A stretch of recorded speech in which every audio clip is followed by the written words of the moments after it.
Arriving at the interview is a critical part of the process, and it actually begins the moment you drive into the company's car park.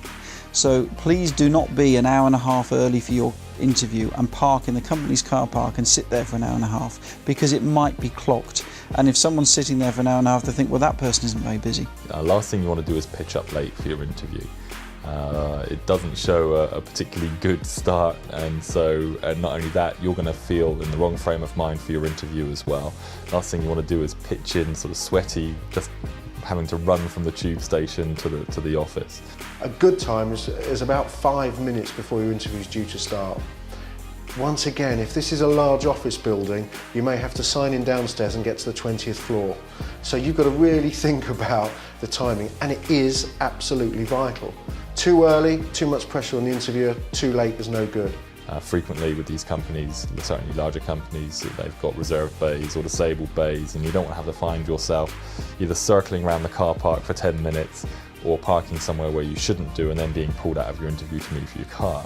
Be positive, be polite to absolutely everybody that you meet, because you're being judged from the moment that anyone can see you. The CCTV cameras in most organisations now, so wherever you are, you're probably being looked at by somebody. Dress code's really important. You are judged by how you look in the first 10-15 seconds. Whether we like it or not, that's just the reality of it. Now you need to identify what is the most appropriate dress code for that organisation. Lots of different ways of finding out. Obviously you can just phone up and ask the receptionist or the PA what is the appropriate dress code for their organisation. Don't assume. It always used to be men were in suits, ladies were in smart, tailored clothes. Not the case anymore. It depends on who the organisation is. If you're not sure, the best rule of thumb is to make sure that you dress conservatively. And by conservative, I'm talking about dark colours in your jacket, suit jacket or ladies' jacket, and that the blouse or shirt underneath should be of lighter colour, preferably cream or white. The other thing you can do is park outside 5-6 o'clock in the evening the day before, find out what people are wearing when they come out. Comedy ties, comedy socks, cartoon characters, cartoon cufflinks, cartoon scarves are just inappropriate, no matter what the role you go for. You get examples of a managing director finishing an interview after 5 minutes because the candidate hasn't polished his shoes, and we'll give, even though people see that as a small point, we'll give a very reasonable explanation by saying, well, if someone's coming to something that important and can forget to clean the shoes, then what else could they forget? You know, and it's more reflection on the person. And certainly the guy that used to do our psychometric testing, the occupational psychologist, he used to have a huge problem with people that didn't wear watches, you know, because it was a very bad sign of organisation. If you've been asked to take a seat in reception, when the interviewer comes out, and don't forget, this is the first time they'll have ever seen you, you're actually standing by the reception desk. It makes you look impatient, and it makes you look that you are unsatisfied at being kept waiting. The PA stroke or the receptionist, whoever meets and greets you and takes you to the meeting room, is absolutely vital in the whole process. Again, don't underestimate their importance. I used to work for an MD actually, whose PA always used to show people into the boardroom, sit them down, get them a cup of tea or coffee before the MD would conduct the interview. And before he went in, one of the first questions he asked his PA was, what do you think of them? It's very important that they understand that it's the whole of the company that they're dealing with, and not just myself, and they can't just switch a light on and start smiling just when they walk into my office. It's important that they're dealing with everyone in the organisation.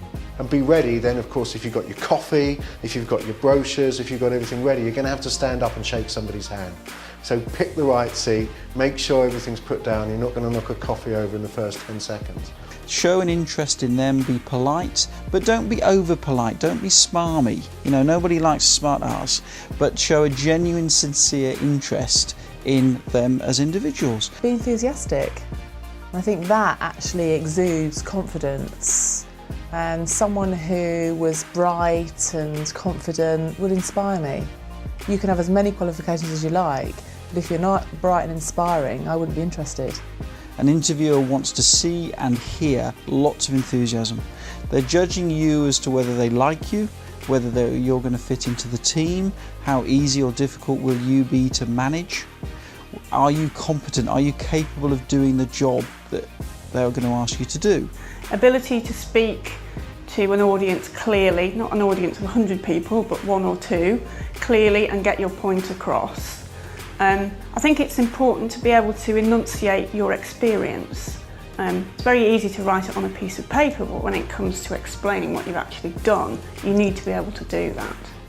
What motivates me about a person is how much energy are they going to have, because when I've got people around me in my organisation, I want them to be up and energetic, because that energy has an effect on the business.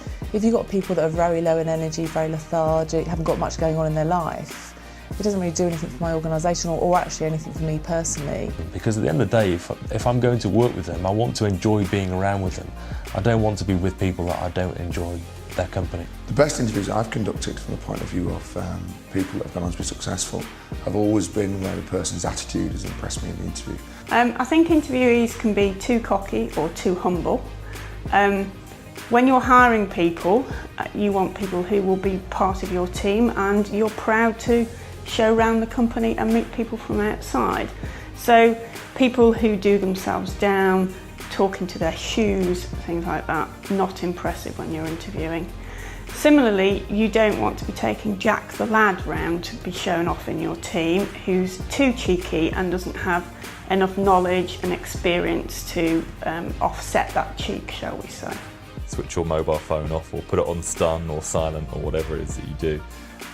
And also that you don't have stupid ringtones playing the Looney Tunes theme when you're just trying to put across how serious you are and how dedicated you are to the new job. I have had a situation where a guy came on for an interview. It was a classic case of how not to do an interview. He turned up late. Whenever that happens, this guy in particular is all hot and bothered. He came in, he spent 10 to 15 minutes excusing himself and explaining why the traffic jam prevented him from getting in. No sooner had he sat down, 10 minutes into the interview, his telephone rang, which is a big no-no. In any interview, mobile phone should be switched off. He wasn't prepared, or maybe he was prepared, but the impression he gave, because he was so flustered, was that he was, just wasn't the candidate, not the kind of person I want representing our company.